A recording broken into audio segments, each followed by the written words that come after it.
PT PP Persero merupakan perusahaan yang bergerak di bidang construction and investment. Selama 66 tahun, kami telah berkontribusi dalam pembangunan di Indonesia. Salah satunya adalah Tower Caspian yang berada di kawasan Grand Sungkono Lagoon, Jalan Kiai Haji Wahab Siamin, Surabaya Barat.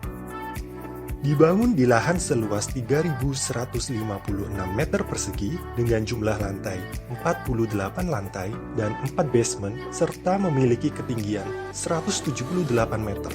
Merupakan salah satu bangunan tertinggi di kota Surabaya. Dalam memenuhi kebutuhan bentuk facade Tower Caspian, kami menggunakan metode sirip baja yang lebih efektif dan efisien untuk dikerjakan. Tower Caspian ini merupakan tower kedua dari keseluruhan 5 tower yang akan dibangun PP Property di kawasan GSL ini. Dalam perjalanan masa konstruksi di Tower Caspian ini, PT Property selaku owner menggandeng konsultan fasad yaitu Fastek, di mana desain awal Tower Caspian ini fasadnya yaitu full curtain wall tanpa ada pelebaran di 4 penjuru sisinya, sehingga dalam masa pelaksanaan konstruksi di Tower Caspian ini, terutama pada proses pekerjaan fasad, di tengah perjalanan PP Property merubah atau mereview desain fasad tersebut. Dari hasil review dan perhitungan engineering yang sudah kami lakukan, memang posisi sirip fasad baja ini sedikit riskan karena posisinya adalah di tepian bangunan, sehingga setelah kami review dan cek perhitungan, kita mendapatkan profil baja yang sesuai, yaitu baja Habim ukuran 150. Dan untuk sisi bagian tengahnya kami menggunakan UNP ukuran 300, di mana nantinya posisi lantai 42 sampai dengan 48 tersebut, struktur sirip baja tersebut dibungkus oleh susunan kaca. Sirip baja ini merupakan pekerjaan variation order atau pekerjaan tambah dari PP Property.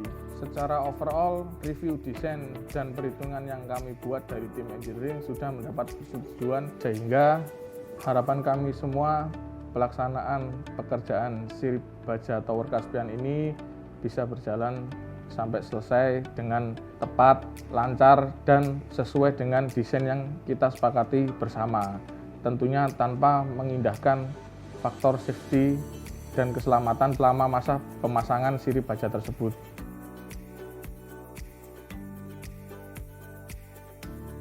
Metode sirip baja adalah metode pekerjaan pemasangan baja pada area crown Tower Caspian untuk memenuhi kebutuhan bentuk facade Tower Caspian. Hal yang pertama dilakukan adalah mempersiapkan gambar kerja atau shop drawing, survei lokasi, dan pengukuran di lokasi. Setelah mempersiapkan lahan, maka langkah berikutnya adalah pengadaan alat dan material. Alat dan material yang digunakan pada pekerjaan baja sirip ini adalah angkur U50, Habim 150, UNP 300, dan material cat. Peralatan yang dibutuhkan yaitu marker, siku meteran, mesin bor, mesin gerinda, cutting torch, speed cutter, chain block, lever block, mesin sand blouse, sprayer painting, roll cat kecil, tali tampar, sarung tangan, tangga aluminium dan scaffolding, dan perlengkapan safety untuk pekerja seperti body harness, bracket, helm, sepatu, kacamata, earplug. Kita kalau menggunakan beton kan sangat susah juga ya, jadi kita ganti rangka baja, pekerjaannya lebih mudah dan lebih cepat. Bedanya kalau kita pakai beton, kita untuk memasang UNP-nya, masang bracketnya, itu kan nggak bisa. Jadi kita ganti pakai UNP atau kita ganti pakai Habim, itu pemasangannya lebih cepat. Kalau untuk proses pengerjaannya, itu kita buat plat dulu. Plat itu kita las posisi angkurnya, kita tempel sebelum pengecoran lantai. Pada posisi di baloknya itu kan, kita tempel di situ. Nah, habis itu kita posisikan tepat pada titiknya.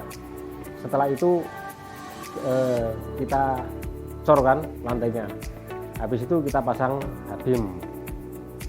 Kita pasang Habim atau kita pasang UNP. Langkah berikutnya adalah mempersiapkan angkur yang sudah dipotong dan sudah dibending sesuai dengan gambar kerja, di mana pemasangan angkur ini dilaksanakan bersamaan pada saat proses pengecoran balok dan plat lantai untuk menghemat biaya chemical angkur. Setelah angkur terpasang, maka langkah selanjutnya adalah mengerjakan fabrikasi H-beam dan UNP, ukur, potong, dan melakukan pengelasan. Lalu siapkan plat besi sesuai dengan ukuran untuk melakukan pengeboran. Setelah semua material sudah terfabrikasi, maka finish material tersebut adalah sandbloss, painting primer, dan top coat. Setelah material sudah terfabrikasi dan sudah di finish cat, angkut material tersebut dengan menggunakan tower crane ke area pekerjaan. Pemasangan di site menggunakan alat bantu scaffolding, bracket safety line, dan lakukan pengelasan bertahap sesuai dengan pemasangan material. Yang pertama kita perhatikan terutama adalah safety. Kita harus memakai sabuk body harness, sepatu, helm untuk meminimalisir kecelakaan pada ketinggian. Pengarahan dan pengawasan sesuai metode pelaksanaan yang tepat sangat mempengaruhi produktivitas pekerja di lapangan.